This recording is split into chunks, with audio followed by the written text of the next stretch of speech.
Ladies and gentlemen, welcome to the Creators Hour in this special on assignment segment where we're talking to photographers that have had a chance to use the Z6 II or the Z7 II mirrorless cameras on assignment. We got with us today Mike Mezuel II. Mike, how are you? Where are you? What's going on, man? Hey, brother, doing awesome, man. I'm currently up here in Bend, Oregon, continuing the travels around the U.S. Doing well, freezing. It's a little cold outside, but doing awesome, man. Just enjoying Oregon. Nice to see you, and thanks for getting up and talking to us today. It's going to be an exciting conversation. I want to talk all about your assignment, but those of you tuning in, there's a little box below, and if you want to add some comments or ask any questions, we got some Nikon technical people standing by to answer your questions as we go. But Mike Mezuel II, you have shot the Z7 II for your assignment, and that's what we're going to focus on today. So Mike, again, it's great to see you. I know we haven't been in the same room in a long time because of the pandemic. And of course, you're out there all the time mapping out your cruise around the country, taking pictures. And I can't wait to talk about the pictures you've shot. Ladies and gentlemen tuning in, Mike shot some incredible stuff while using the Z7 II. So thank you for being with us, Mike, again. And I would love to start off just having you explain to anybody out there that doesn't know who Mike Mez is. Because if you're going to check out his work, it's Mike Mez Photos on Instagram. Mike Mez Photo, right? Or Photos? Photo, yeah. Great. Mike Mez Photo. On Instagram, you can check out more of his work. But take it away, Mike. Talk about your career as a photographer. Awesome. Well, first off, thank you guys for having me again on Creators Hour. A little bit about my background in photography.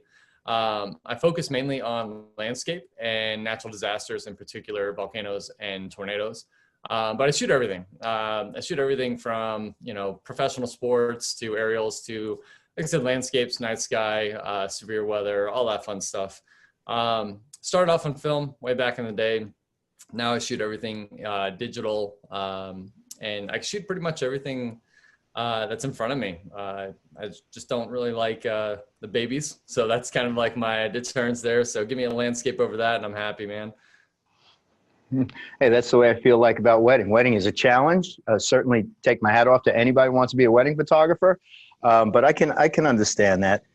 This is pretty cool, and I want to really dig into all aspects of the assignment, from the creative to how you plot your trip to the camera settings that you've used. So when we go through your pictures, I would love for everybody to understand what's going on in Mike's mind while he's making these settings. What are the things that were important to you? Certainly, we want to get into mirrorless and how you've adapted to mirrorless. And I know you've been shooting the Z7, so you'd be a fair candidate to talk to us about the things you feel are different in the Z7 II. Fair enough? Fair enough, man. Let's rock and roll. Very, very cool. So let's take it from the beginning. And you have this assignment that you're going to have to deal with. Where does your mind go in trying to figure this all out? I think a lot of landscape people, even though you do shoot more than landscape, would love to know, like, now, how do you plot this out? Yeah, so I mean, when I received the assignment, it was immediately, okay, what can I capture with this camera? What are my focal lengths that are available? Because a lot of that plays a role into what kind of scenes you're looking for.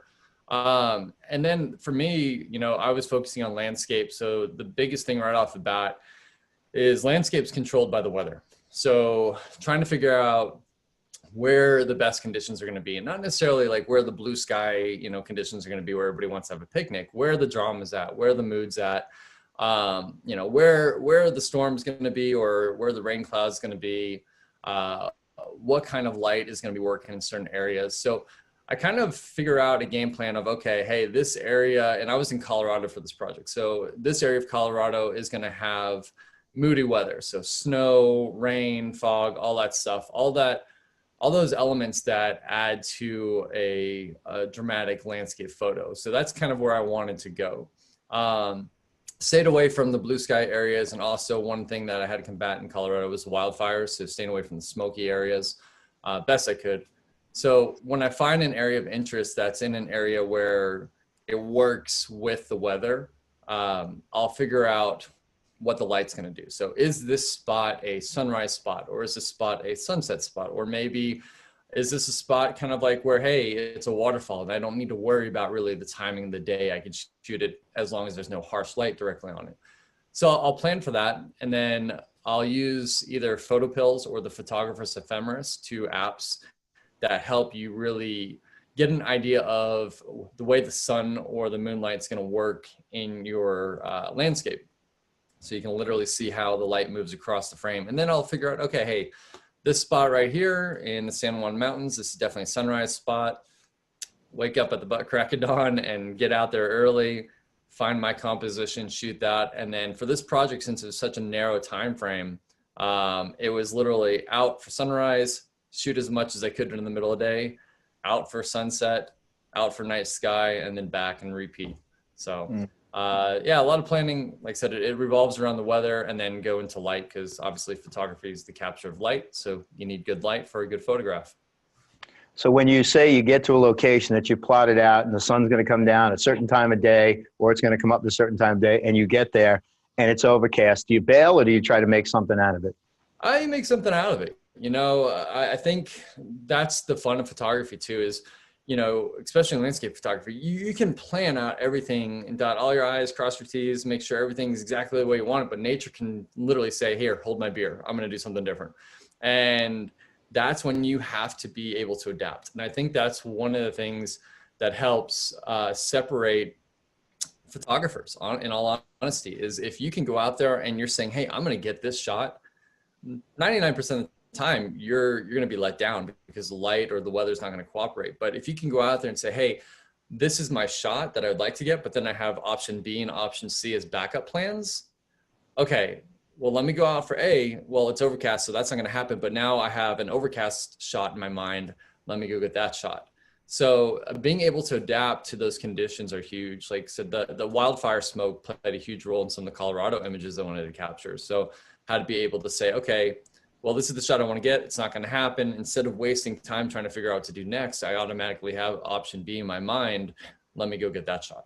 So yeah, and what you bring up about the smoke is so critical, because even on the East Coast, talking to Joe McNally while he was shooting an assignment, and myself, I was in Chicago, the sunrise and sunset was so muted. You don't realize that's actually the smoke carried across the U.S., and it definitely impacts the color. It impacts everything. So let's dig into the camera right away. You don't have to go too deep, because I want to talk about it when the images come up. But what are your first impressions, first time this camera's in hand?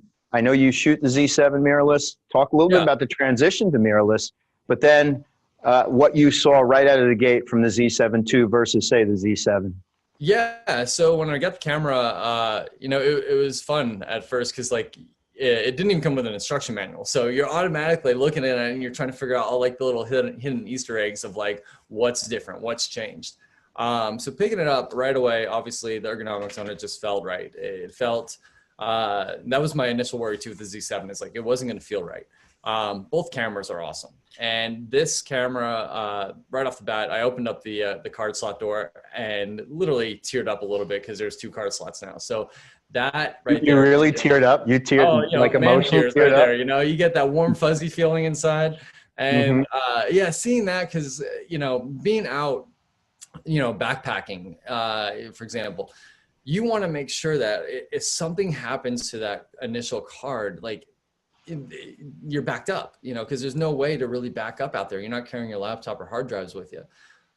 So, you know, seeing the dual card slot, I was just like, that's that warm, fuzzy feeling inside. Just like, oh, all right, cool. Like this covers my butt, you know, in case something happens to my main card. So that was nice. Playing around with it, immediately threw on a lens with it, and, you know, everything was just fantastic inside the camera. Like looking through the electronic viewfinder, nice and crisp and sharp, and the colors are fantastic.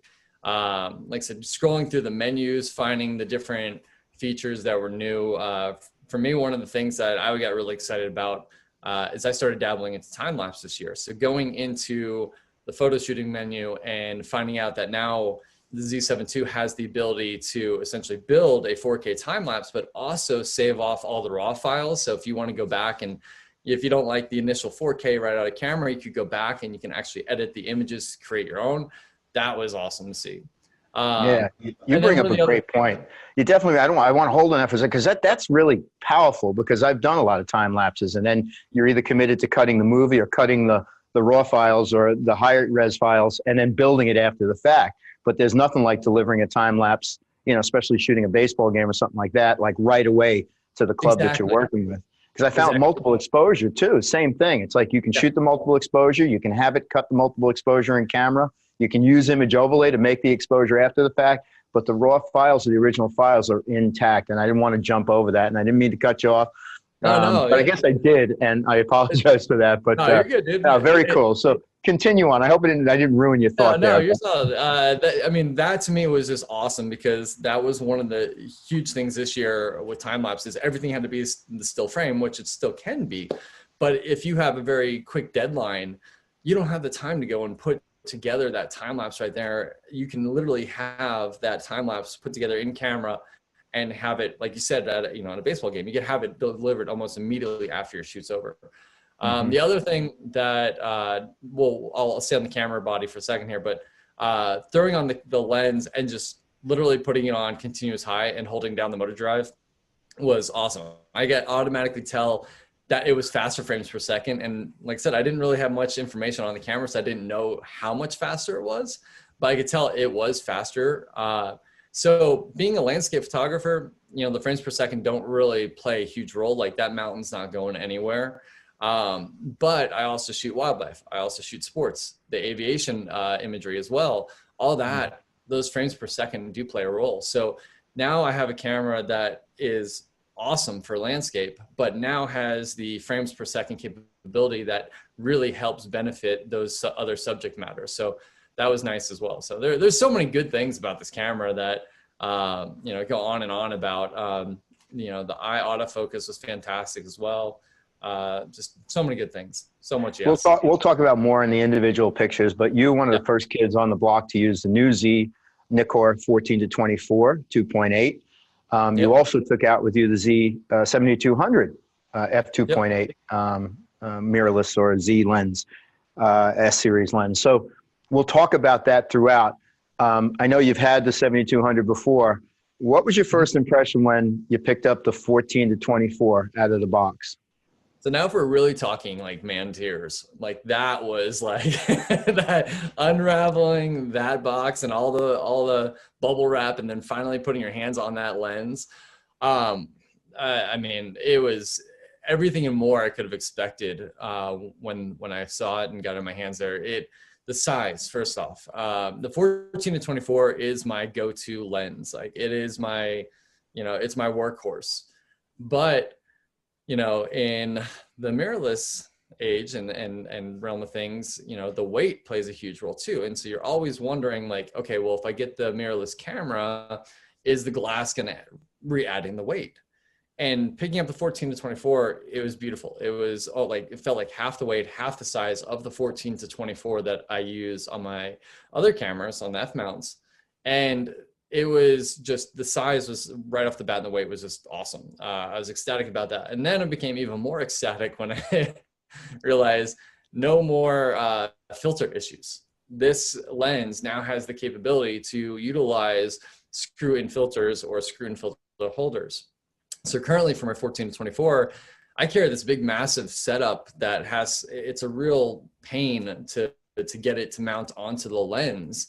And it takes time, and it has caused me to miss images because, you know, it takes time to put that whole mount on.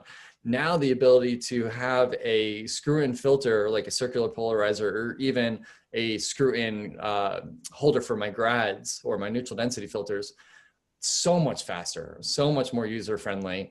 It's really going to minimize the amount of gear and the size of the gear that I have to take for my filters.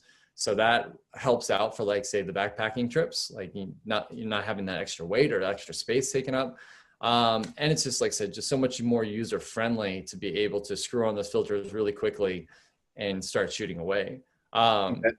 So two other things real fast on the 1424 was the lens hood options were really cool. The fact that the 1424 comes with, I believe it's 3 different lens hoods. So if you're dealing with a really, really gnarly lens flare, you can go with the bigger lens hood, which was a problem that I had way back when with my 14 to 24 when I shot the Lava Milky Way shot. I was dealing with a huge lens flare that the initial built-in lens hood couldn't cover. So having that bigger option is going to allow for a lot easier shooting experiences in kind of that more angled light. And then also the digital display. on the 14 to 24 for as far as like your focusing distance. That plays a huge role when it comes to night photography, because the hardest part about night photography is getting your focus. And a lot of the time you're putting on your headlamp or your phone, you're shining it down, you're trying to figure out exactly where you're at. So having that digital display still allows you to get an idea of the range of focus you're in, but you're not having to turn on a headlamp or something like that that really like messes up your eyesight out in the dark. So that is a wonderful addition as well to the lens. So That's beautiful. I want to kind of clarify the math because you said 3 lens hoods. So if anybody's been to the website, I don't want them to go crazy here. So there's a lens hood built into the lens, right? And what you're talking about is a bigger lens hood to handle more flare or a weird light, and then the hood to take the filters, which that all comes with the lens. And to me, it blows my mind away, because not only we overlook sometimes the optical engineering to this and the size of the mount, and all of that plays into the image quality, edge to edge sharpness, color quality, everything, you name it. But when I first grabbed that lens, it was so deceptive that you still have the durability, but it's not heavy. Exactly. So balance, and as you said, carrying it around is phenomenal. And just, I think, a great thing about that series. So let's bring up some pictures now, Mike. Let's talk about these pictures as you go. Those of you tuning in, this may be your last opportunity. If you have any technical questions along the way, Nikon's got some text sitting by. Go into the chat box below, write your questions, and we'll answer them as quickly and efficiently as we possibly can. So, Mike Mez, camera settings, the creative, how you get here. Talk about all of this. And as you do that, when you've selected these images, I want to know about the image quality, dynamic range, the things about that particular shot that made you choose it. So take it away. Yeah. Cool. So this is a kind of like a little slot canyon in Colorado. And I went down there to capture the canyon with the river coming through it, the little stream coming through it. And this is kind of relating back to what you said originally about, hey, what happens if you go out and there's overcast skies? What do you do? So for this image here, my goal was to go down there and to capture the river cutting through the canyon. I didn't have my timing played out perfectly for the shot. So when I got down there, I noticed a huge kind of thing of light floating into the frame there. And whenever you're shooting scenes like this, it's quite a bit of dynamic range when you have, say, a beam of light coming into the scene, because you get these really hot spots in the water since it's so reflective. But then you also have the really dark shadows in, obviously, the shadows. So for this shot here, I almost actually walked into this area and said, hey, you know what? I'll just come back when the light's a little bit different. I don't have to worry about this crazy dynamic range that's going on here. But then again, I was also like, I'm on a very tight deadline. I should probably shoot something here, figure out a way to make this happen. So I walked down towards the end of the canyon here and got the foreground I wanted. And when I got down there, it was really cool how it all unfolded. I got down there and I got the composition I wanted, but then I noticed that the spray and the mist that was kind of lingering in the air was actually creating a beam of light in the light that was coming down. So that right there, I was like, okay, this is just killer. This is exactly like, you know, the shot that I would hope for without actually knowing that the shot existed down here. So I shot the shot, and with the 14-24, shot it with a circular polarizer on to help cut down as much of the glare as I could bouncing off of the rocks. And what I was pretty unfamiliar with the camera at that time. So what I was trying to figure out was, how much dynamic range do I have? Do I need to bracket this shot for the beam of light and for the canyon?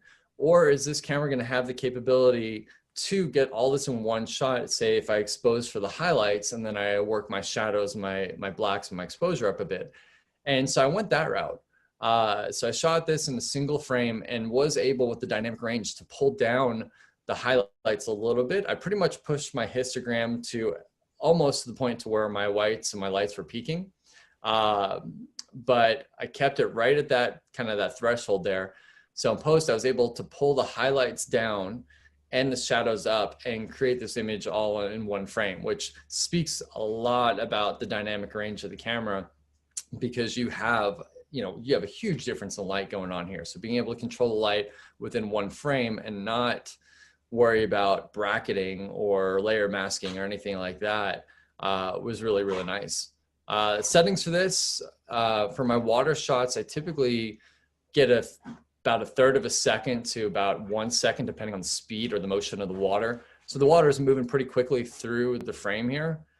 So I went to about a third of a second, and that's enough to time to get that nice silky smooth look to the water, but at the same time kind of retain some of the detail in the water as well. And one issue here with doing a longer exposure, like say a second, 2 second, 3 second, would be that mist is moving around quite a bit. So if I went any longer than kind of where I was at, you really start to kind of make that beam of light look a little bit soft and fuzzy. You don't have like that really rigid edge to it. So, so yeah, that was kind of the thought process behind this frame here. When you set your color and things like that, would I assume the case is you're dealing with a raw file format, you're shooting a NEF, and do you shoot JPEG at all while you're out there? Or are you using, you mentioned the second card slot before, are you using that for overflow or a safety file or duplicating? Yeah, so it depends on the situation. So a lot of the times it is a duplicate, so backup. But there are instances where if I have the ability to say I'm shooting an air show, if I have the ability right then and there to download memory cards or swap out memory cards, I'll just have it as overflow. So that way I can just roll and shoot as many frames as possible, and then just dump the cards there and then quickly swap out. So each situation is a little bit different. How are you approaching color? Talk about your color settings. Yeah, so I shoot everything in the flat color profile. And then, because I want to, when I shoot, I want to see more of the true scene. I don't want my colors, my contrast, or anything like that pumped up. I want to see more of the true scene, and then I'll go to post, whether that's in Lightroom or another program, and then I'll pull out the colors. But I try to keep my scenes looking as relevant to what I saw with my naked eye as possible. And one of the things that I really dug about this scene here was contrast in an image is not just light and dark. You can also have color contrast. So the cool to warm tones here was really nice. And it added a good transition and added some flow to this image as well, having the warmer tones at the top of the frame moving into the cooler tones. So that's one other thing that I really liked about this environment, was that nature really just provided this awesome color contrast. And I think if I had gone back at a different time of day when that light wasn't there, this whole canyon would be blue, or this whole canyon would have that really darker tone to it.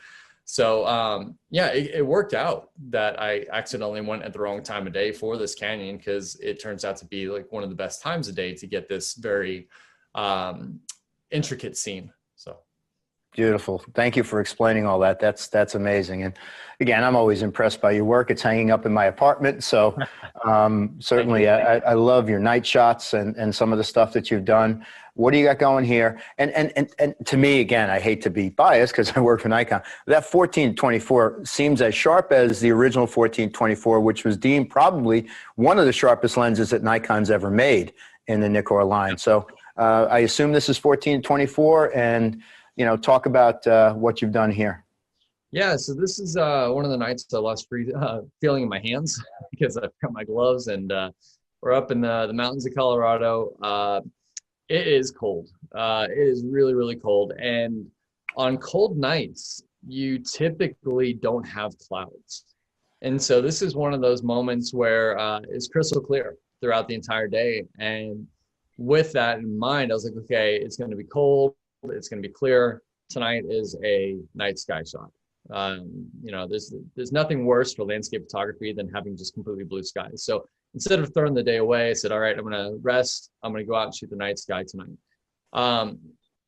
Being the season that it was, or the month that it was, the Milky Way had a very short window before the core dropped below the horizon. Later in the year, the Milky Way core goes more to the southern hemisphere than the northern hemisphere. So best time to really shoot Milky Way is June, July, but being later in the year, there's still a very small window here. So I was able to get out. This is called Crystal Lake. It's up on Red Mountain Pass in Colorado. And I went out there, and I've shot here before during the daytime, but never for nighttime. And I was able to use an app called Starwalk, sorry, to understand that the Milky Way core was going to be pretty much due south. And from this lake, I could have a clear view due south without really any light pollution and get the vertical alignment of the core of the Milky Way. And also, if you look at the two bright quote unquote stars to the left of the core, that is actually Jupiter and Venus. So the alignment, not only of the Milky Way, but having Jupiter and Venus in the frame was pretty cool. So went out here, 14 to 24 millimeter shot. You know, I debated when I first got out there if I wanted to go in a more vertical or horizontal orientation, but as the Milky Way is more in a vertical orientation, it's better, in my opinion, to shoot it vertical because you get more of it. It's not like just teasing the core and then you cut it off in a horizontal orientation. So shot vertical here, focused way out on the mountains, and kind of going back to the 1424 digital display, that was quite beneficial here because I was able to not even put on a headlamp and go to my infinity on my digital display and then use my live view to hone in on, say, Jupiter and fine tune the focus there until that looked like a pinpoint star, even though it's a planet. But so it was relatively easy to get the focus there. I contemplated how much to split the frame. I'm not a huge fan of splitting frames 50-50, so I was kind of going more like a 68-40 split here. And yeah, I shot the shot. I believe it was shot at 8,000 ISO, 15 seconds, somewhere around there. I've slept since then, so don't quote me exactly on that, but somewhere around there, 2.8. And the challenges were actually the night sky where it was beautiful, but there's a road off to the left there. So trying to get it when you weren't having a car come by required a lot of patience, and also was a little stressful because you only have maybe a half-hour window that the Milky Way is going to be up. So almost sent a friend out to go stop traffic for a little bit, but it really, you know, added a little bit of extra light to the frame, having a car to drive by, because you can see, if you look closely on the horizon, there's a little bit of light from the left-hand side of the frame, and then it spreads across to the right side of the frame and gives you that horizon line there. So I actually, for this final shot here, utilized one shot with I utilized a shot with the car driving by or approaching, and that little bit of light splashing across really kind of gave you an idea of where the horizon was. So I kind of dug that. The one thing though, and you know, it's always really hard when you shoot and look off the playback on the camera to understand just how sharp you are. And that's, you know, a landscape photographer, night sky photographer's biggest nightmare is you spend all this time out there, you get back home and you realize you're just a smidge off. So when I got back and I got this onto the computer, one, I was just extremely ecstatic to see that, hey, those mountains and the stars are sharp. But then looking at the corners and comparing them, and like I said, the 1424 f is awesome, and it's been my workhorse for years and years and years. But comparing the sharpness of the Z to that lens was night and day. It was really, really amazing to see just how sharp those stars were in the corners of the frame, usually in an area where, you know, you're going to start dealing with some issues. They were tack sharp, and there was no fringing, there was no coma or anything like that. It was really, really beautiful, just straight out of the camera. And even when you go in and if you need to do, say, like profile corrections on the lens, there's really no distortion going on there. It's a wonderful lens, and something that I was absolutely amazed by. No, that is amazing. And again, you know, Mike, we look at websites and we see specs on paper or on a web page, and sometimes you don't get the overall sense of this. And these are things I continually talk about. Like this is not random. You know, there was a mount designed at a certain size by the engineers that took on optimal image quality. And I'm sorry, but that is the backbone of this mirrorless system is optical image quality with the S-series lenses and the lenses that are available. But that edge-edge sharpness you bring up not only is critical in the actual end result, but in the viewfinder as well. Yeah. because there's edge-to-edge sharpness there. The detail to color and science to color is as important through the viewfinder as it is, in the end result. And I think those things are all like amazing to talk about. Now, before we talk about cry me a little bit of a river, because I'm sorry your hands were numb, but I think a lot of us would trade places with you to be on the road with a beautiful woman, at beautiful locations, shooting these great pictures. And that doesn't take anything away from the talent that you bring to the table here, because you are exceptional. But I'm not sorry for you. Okay. Yeah, no, it's once you go numb, you don't feel a thing anyways. So listen, I see Jupiter clearly right now on the East Coast. Jupiter, Mars, Saturn, Venus. You open up your apps and you see where those stars are, but we see them too. But I think you've seen them in a little bit better place than the East Coast. So, all right, take it away. What's going on with this image? All right, man. So these are some of the wildest, coolest aspen trees around town. They are referred to as the dancing aspen, the drunken aspen, the bendy aspen. So it's literally this really cool area in a forest where the geological features are allowing these aspen to grow out and then up, and they're basically fighting gravity. So going out here, I've shot them quite a bit, but going out there each time is so much fun, and you're trying to find a different way to photograph them. So for this shot here, I usually shoot them kind of straight on and just kind of get a profile, like a side profile of the shapes within the trees. But for this shot here, with the 14-24, I wanted to get really, really low and kind of put those bends like right up in your face. Use that little bit of distortion in the lens to kind of make it feel like it's coming right at you. And one thing too that I wanted to test out with the 14-24 that I haven't been too like thrilled about with the past 14-24 is the past 14-24 is it's really hard to get a nice sunburst. So, and a sunburst is when you have that big flare of light and you see all the little ridges and it's there, but it's not like too there. So on the 14-24Z, I wanted to see, okay, hey, if I shoot at a really high aperture, say f16, f18, which is where you start to get that big sun flare, that starburst, or whatever you want to call it, what happens? And so for this shot here, I got really, really low. I'm probably about 6 inches off the ground, and I'm pointing up and I'm working a little bit left and right, trying to find the moment that sun flares around one of the trees. And so when I found that, I got my tripod all set up and locked down my composition, took the shot, and on the Z lens, it's got a beautiful, beautiful sunburst that comes out. So for those people that are wanting to get that sunburst, whether it's in landscape or in, say, architectural photography or cityscape photography, where all the little street lamps have the little starburst, sunburst on it, the 14-24 has a beautiful one at the higher apertures. Say anything f11 and higher, you really start getting a nice sunburst there. So that right there added a whole element to this frame. But obviously the trees steal the show. So the 14-24, having that huge focal length of 14 millimeters, that big wide look to it, you can get really low and shoot straight up these trees and see everything from, essentially their roots to the canopy of the forest. And just a really fun scene to shoot. I love getting there early morning because you have the sun glowing through the trees and it creates this backlit glow of color. If you shoot this in late afternoon, it doesn't really have the same feel because the sun's behind you.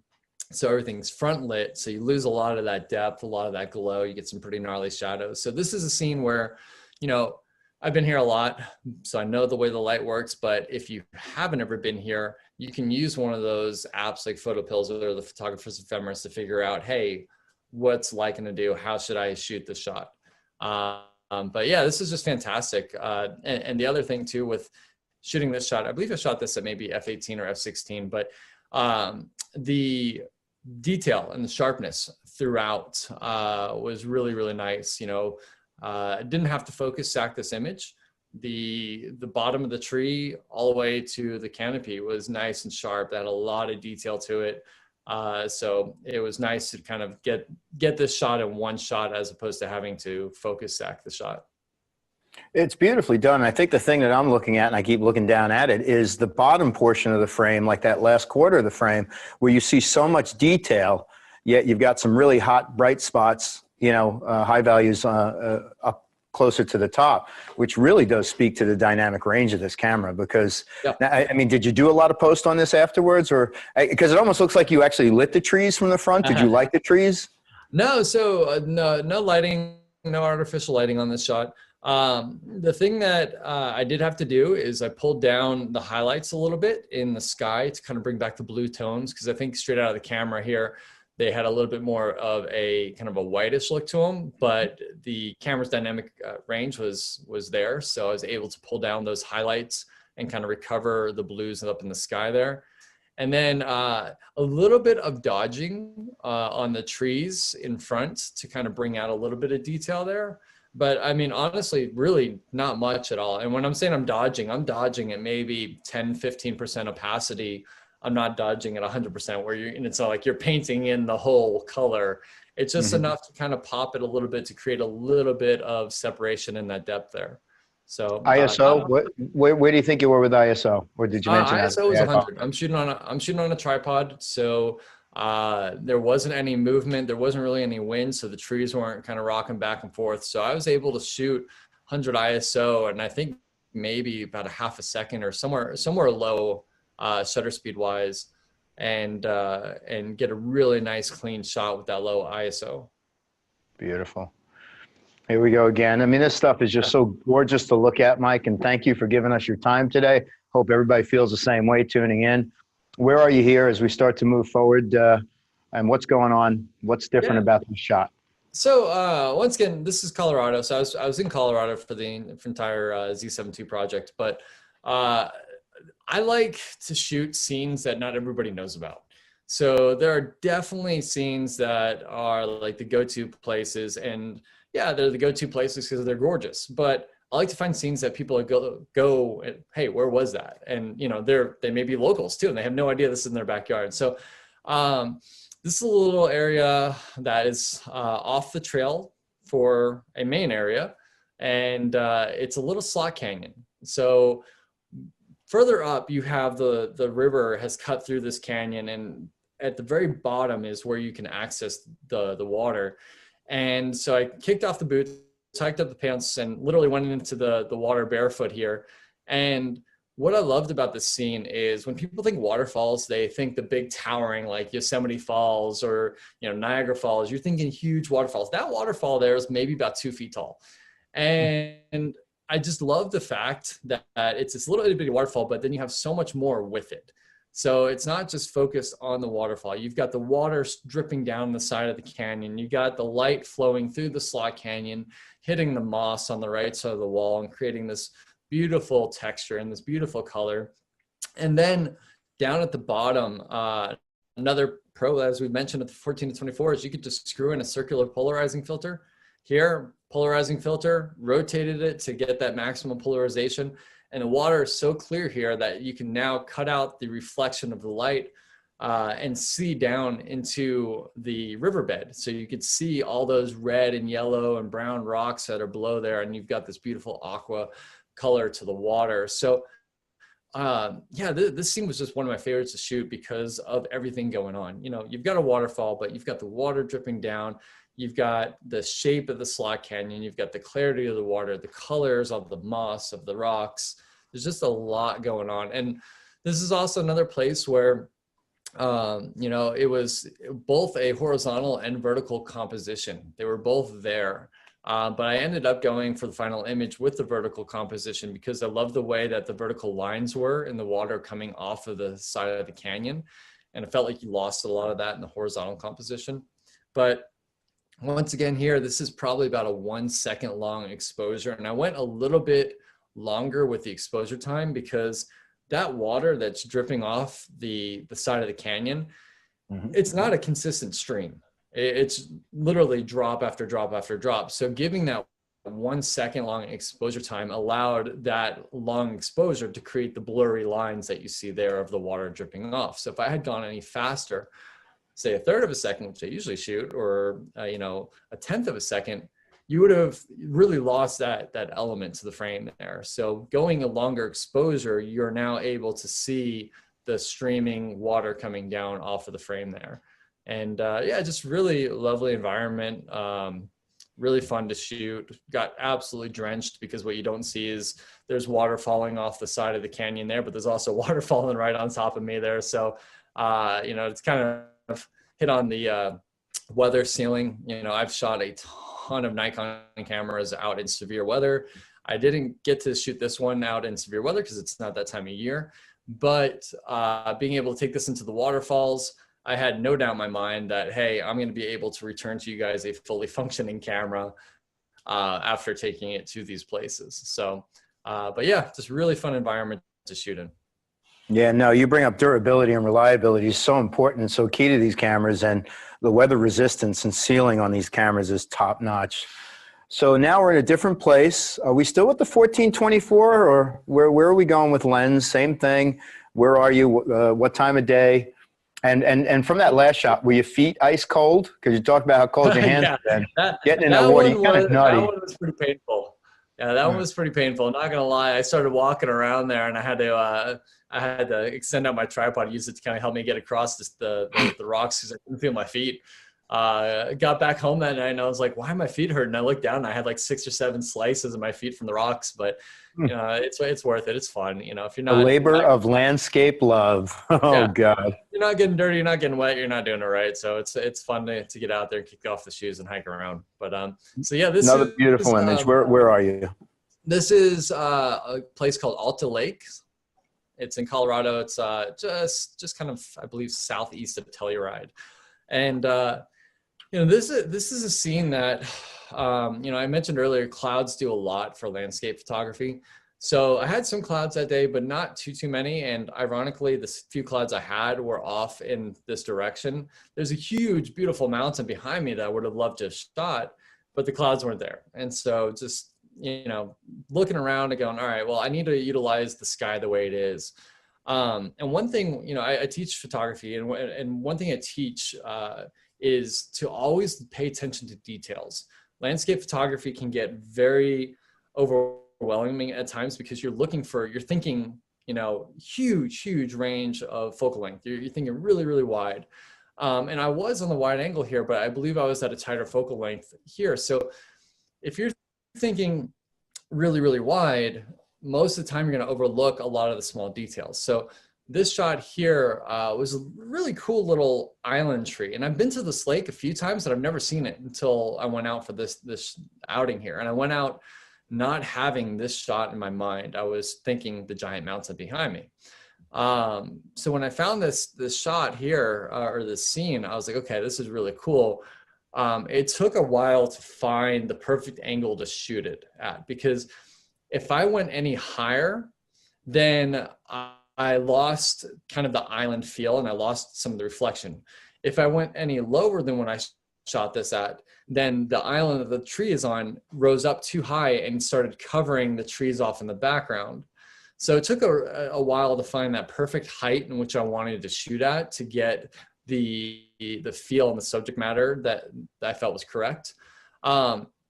Did throw on a polarizer as well. So polarizers are fantastic in photography or landscape photography when the sun's like 90 degrees from your scene, which it was here. So I threw that on, helped darken and deepen some of the blues, also helped with the reflection a bit to get the reflection exactly how I wanted it to be.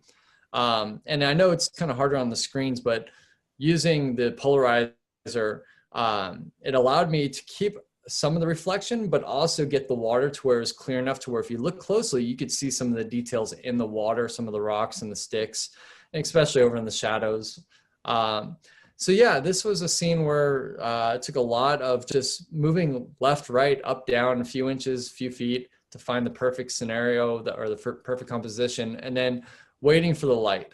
So here I had to wait perfectly for the light to get low enough to where it wasn't a really harsh light, but I didn't want it to get too low to where that light then came off of the tree that I was photographing on the island. So yeah, this is a test in patience, but really enjoyed the shot. And when I shot it, to be honest with you, Mike, like I was like, okay, that's cool, but you know, I really wish I could shoot the big mountain behind me. But now looking back, I'm really glad I shot this scene instead of the other mountain. Because if you Google search this area, all you see is the same shot that I was hoping to get. So this is a really different scene from that same area.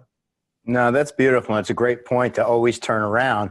What I love, the fact that nature kind of gave you not so much wind on that day, right? So a little bit of wind kind of kills this shot, right? So you got everything kind of in sync. And there's just extraordinary images, Mike. And now I know who this is, but you have done a lot of landscape and added models, and in this case, it's Paige, right? To the photos to add something of value different than the landscape itself. Certainly the color, the dress, it pops. Again, I absolutely love this image. What's your mindset here? What are you thinking and how'd you shoot it? Mindset is, man, she looked way better in her dress than I do. So I'm glad she was there because let's be real, we wouldn't be talking about that if that were me. But yeah, no, this is the shot we had in mind. You know, we've been working on a series called the Red Dress series for 3 years now, where we take this dress everywhere with us and we photograph it in awesome landscapes. So for here, we knew, okay, if we can get up to this spot, we want to bring Paige in the dress for a couple of different reasons. One, for the project, but two, the reason that we bring her into certain scenes versus other scenes is a sense of scale or a juxtaposition or a sense of bringing in the human element into a very natural scene, and pop of color, of course. So for here, she's a lot braver than I am. I'll give her credit. I couldn't stand where she was, but she walked out there in the dress. I climbed up on a higher rock and with the 14 millimeter, put her dead center to kind of help balance the frame. I didn't want her to be exactly the focal point of the frame, but I wanted to incorporate her into the frame, if that makes sense. And yeah, it took a little finagling. The reason I went higher is because originally if I had shot it directly behind her, her head would be in that mountain. So you wouldn't have that separation there. So had to go higher up. And then that just really opened up the sense of scale to the image as well, or to the scene. And for here, we had a very short window. This is one of those nights, actually, believe it or not, that the smoke from the wildfires was really bad just off to our west. So probably, I don't know, we probably had maybe 5-6 minutes tops to get this frame before the smoke actually moved over the sun.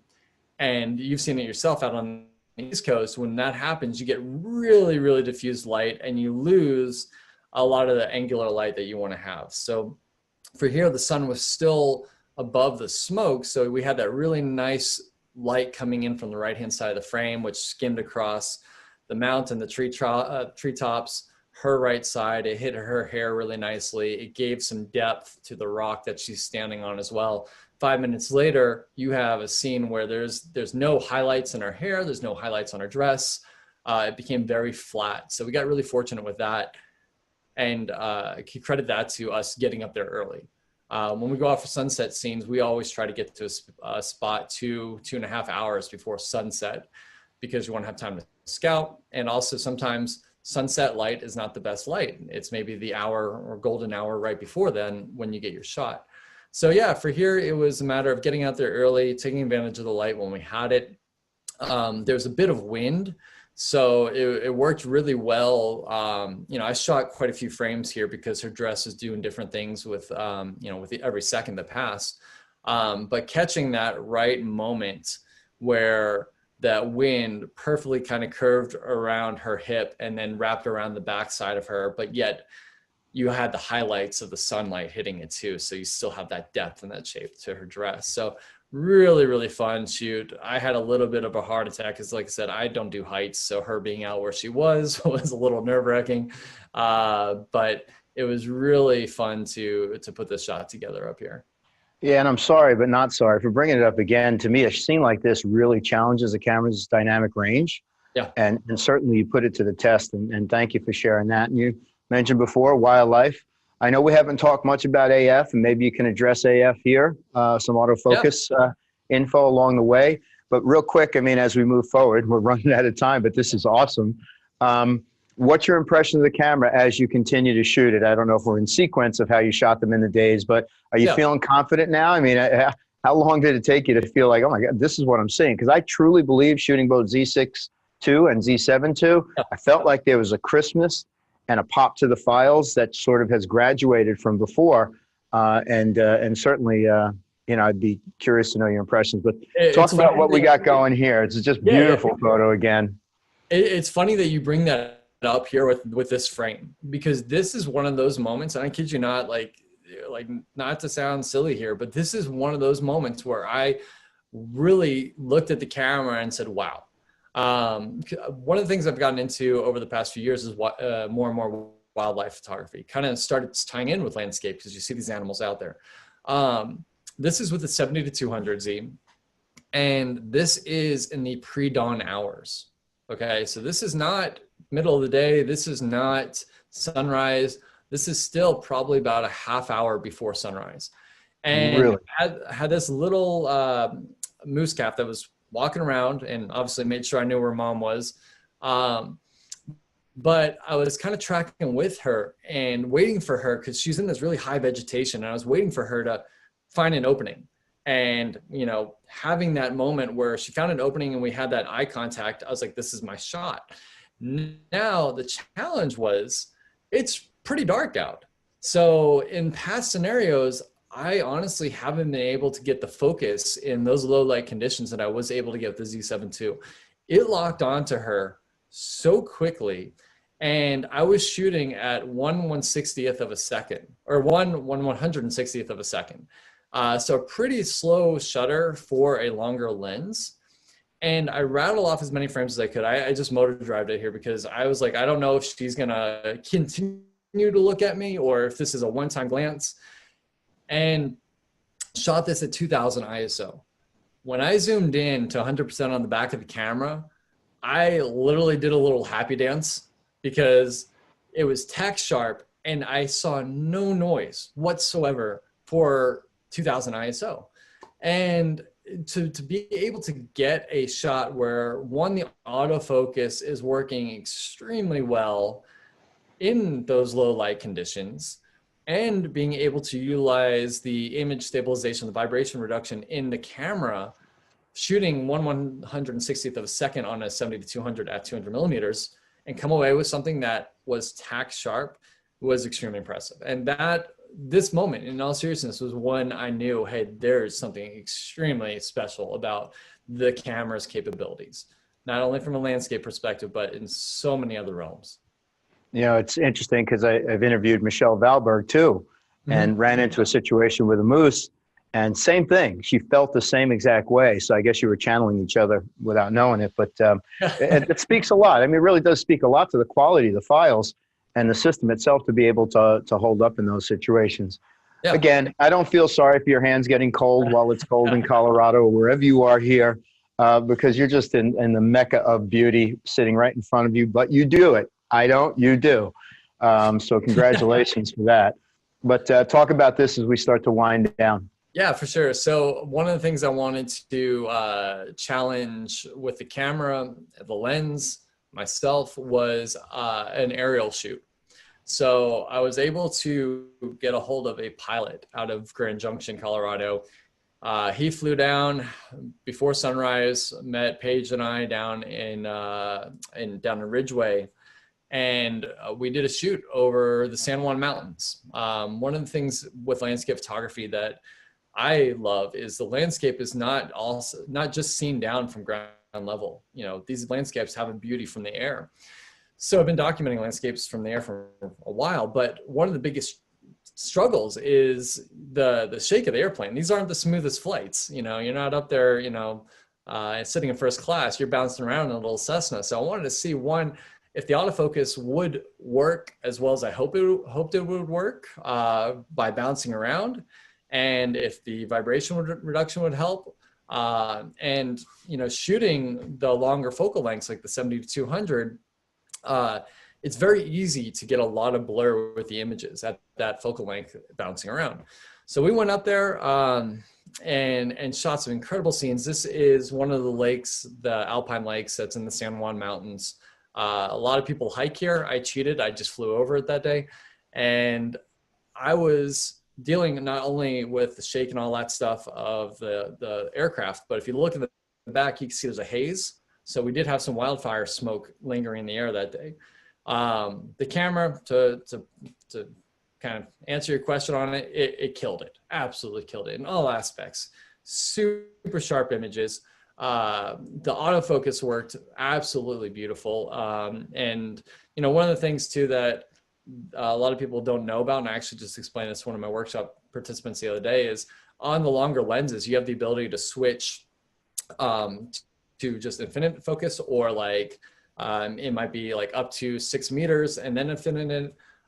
So here you're dealing a lot with the strut of the aircraft kind of getting in the way. So I was able to switch it to say, hey, I don't want to focus any closer than 6 meters or whatever it was on the lens is, and just focus past that. And it did wonderful. Just disregarded the strut when I was in the frame, got these awesome shots looking down on the mountains. And once again, I think if you were to try and do this shoot 3 years ago, 4 years ago on some of the digital cameras that are out then, I don't know if you would have been able to do it, especially in the lighting conditions and the conditions we had.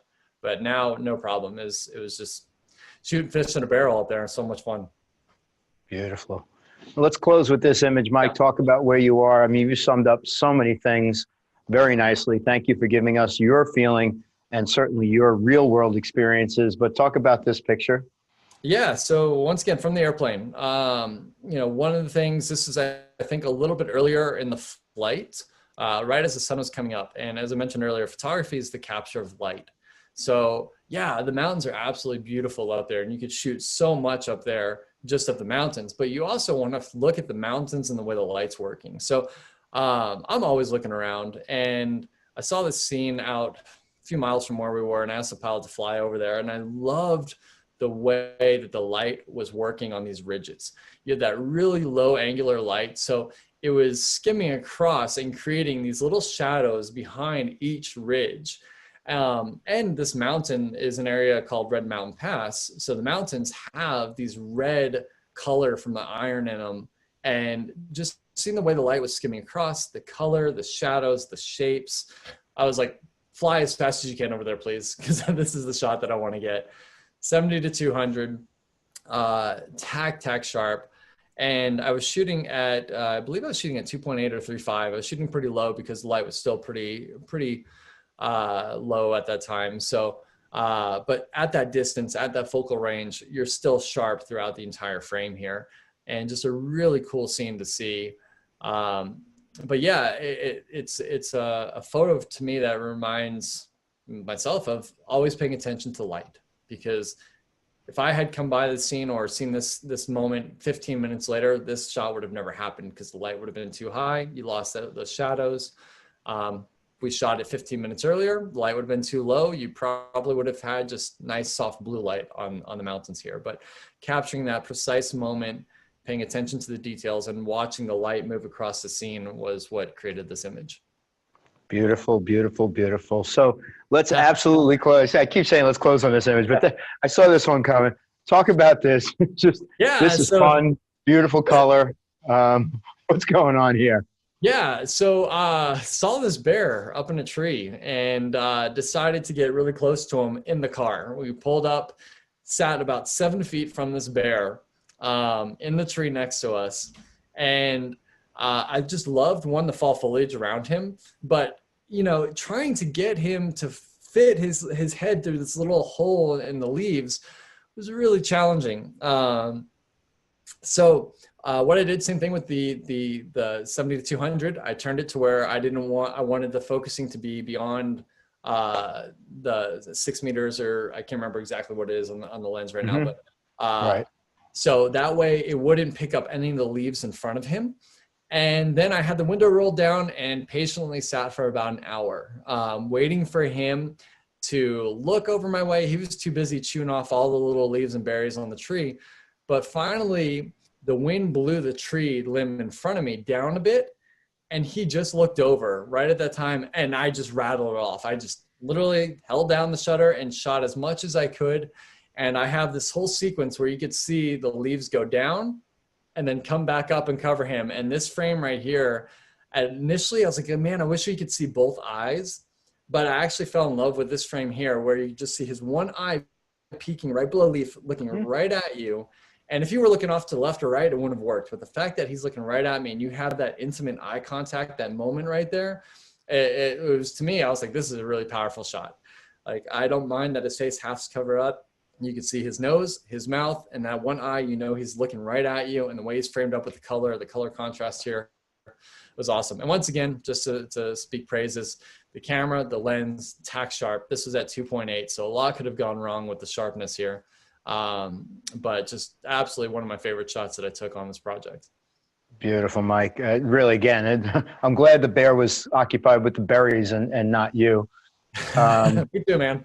Yeah. Oh my God. Every time we get to this point in an interview, I feel like I've just taken on so much, and you gave us so many great details. I think it was a great balance of presenting your art along with the science of all this with the cameras and the Z7 II.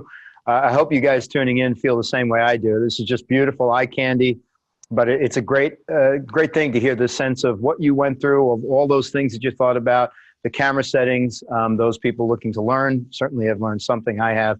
But Mike, I can't thank you enough for sharing time with us. And it's Mike Mez Photo Yes, on sir. Instagram, Thank you, correct? So you can see more of Mike's work there. And certainly, again, Mike, I hope you have a great day, and thank you for your time. Thank you guys for having me, and good luck with everything, you guys. Keep rocking it. Thank you guys for tuning in. Another real world example of the Nikon Z7 II in action with the pictures to back it up. Mike, thank you for bringing up all the great details that you did. Go to NikonUSA.com, check out the Creators Hour, more on assignment interviews that we've done. I know Mike did a really cool IG Live with Alfredo Ibar, one of our other technical people on the marketing team. But everybody out there, really get out there, take some great pictures, share them with us, share them with the world, and everybody be safe. For Nikon, I'm Mike Corrado. Everybody out there, we'll see you soon.